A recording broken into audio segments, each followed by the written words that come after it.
We're back. Portland Sports Arena. Second bout of the evening. Don Owens is going to introduce the participants. Hang on, folks. It's going to be a wild night here tonight. I got a feeling. Anytime you can walk into a territory with Stan the Crusher Stasiak in it and come in and put a full Nelson on him and have him submit, almost knock him out, you've got something on the ball. That was, in case you missed it, folks, that's what happened the first bout this evening. Paul Ellering, the one we were told he was coming in here for the past 2 months, came in, and he came in with a bang. Yeah, he upset Stasiak. Chris Adams and Mike Miller are in the ring right now. And if you were watching last week, you know what's going to be coming up a little bit later.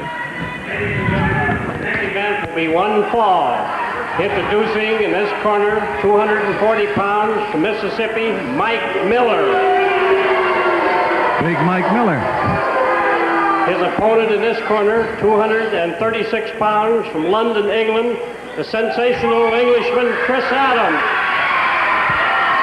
Chris Adams, he got hurt here, about 2 months ago, and he had to leave for a while to recuperate. And I found out part of the reason he left was because of Rip Oliver and this Abdullah. I understand he got burnt quite bad. Somebody told me that his sheik was throwing fire or something like that. That's what you were saying last week, Dutch. I find that hard to believe that a man can throw a ball of fire. I ever try to pick up a hunk of fire? Anyway, Chris recuperated. He went to Japan to get back in shape, and he really, you know what he did? What was that?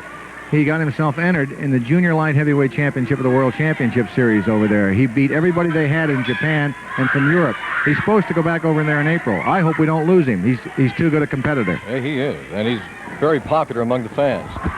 Good wrestler. If everything goes right for Chris Adams, I predict big things for the man. He's got some fantastic moves, and you saw that kick that he used here last week. We heard that thing. I don't know where he learned to do that, but... Yeah, I'll tell you. I was embarrassed. I almost jumped out of the crow's nest. It made such a bang when he kicked the guy. I knew the match was over. Yeah. Well, you may see that again tonight. Look at this. Arm drag. He's got that elbow hooked. Miller thought he was going to go south with it, so he hit the ropes. Very smart move on Miller's part. Chris Adams is one of the fastest men you'll ever find in the ring. Yeah, for a 230-pounder, I would say so. You bet. He doesn't look like it. He looks like a teenage rock singer, this guy. Yeah. I wish I was that pretty. I'd be a millionaire by now. Well, maybe he's got something on the side here, Dutch.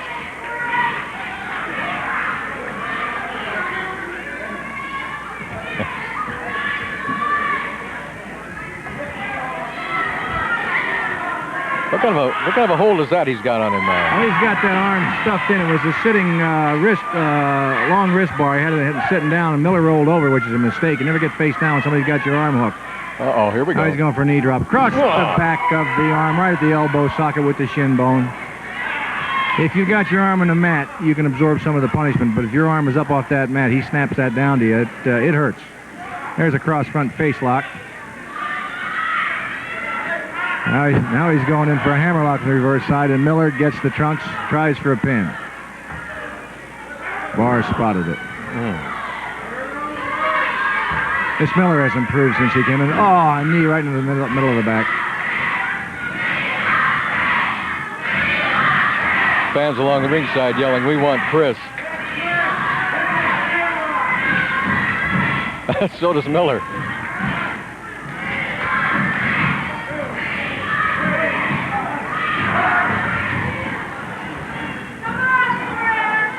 Miller has improved very much since he's come into the Northwest. He wins some and loses some. As of lately, he's been winning a few more than he's losing. So he's coming along well. Not a very sign. There he goes. He just took Adams down by the hair. He's learned. Yeah. He turned his back and turned Chris away from the referee bar, and then he went in and got the hair and took him over with it. One of the ladies at ringside just shouted something that you couldn't say on the Sabbath. No. Or on any other day. Right. And stay on the air. Right. Sweet, young, innocent little old lady, right? Oh, sure, yes. Everybody's grandma. There's a tackle off the ropes by Miller. Gets out of the way, goes for a hip lock. Miller just spotted that coming. He would have ended up in about the third row at ringside in somebody's lap. He's lucky he stopped. You think Miller's heard about Adams' foot action? I think he saw him, because I know everybody else in that dressing room, when these matches are in progress, there's monitors back there, and they're watching these guys. And I'm quite sure a lot of people noticed what Paul Ellering just did tonight, too. This Adams will fool you. He looks like a teenager. Chris is 24, 25 years old. He's been around the wars for quite a while. He got his start in England. He was the British Empire heavyweight champion. And he doesn't look as big as he is. He's a very strong young man and a double tough individual. Well, pay close attention if you're watching out there, and pay close attention to Adams' foot action, because it happens so fast, just like last week. That Miller did it again. He turned his back. It's questionable. He turned his back so everybody in the building can see it except the referee, and I think he's going to get away with it. He got the hair and took him over. Side headlock and rolled with him, but he had a hold of his hair. Smart move. There's Granny. Of course, Sandy's got to be able to see it before he can do anything about it. He can have a good idea what you're doing, but he cannot break it unless he actually sees the act being committed. Well, Grandma saw it over there. Grandma sees everything. Oh, look at there's a reverse suplex. Down goes Miller. Oh.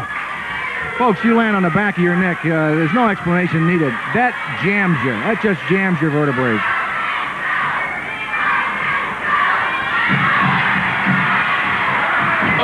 Right hand. It was open. It wasn't closed. Lion mare. The kneeling chin lock from behind.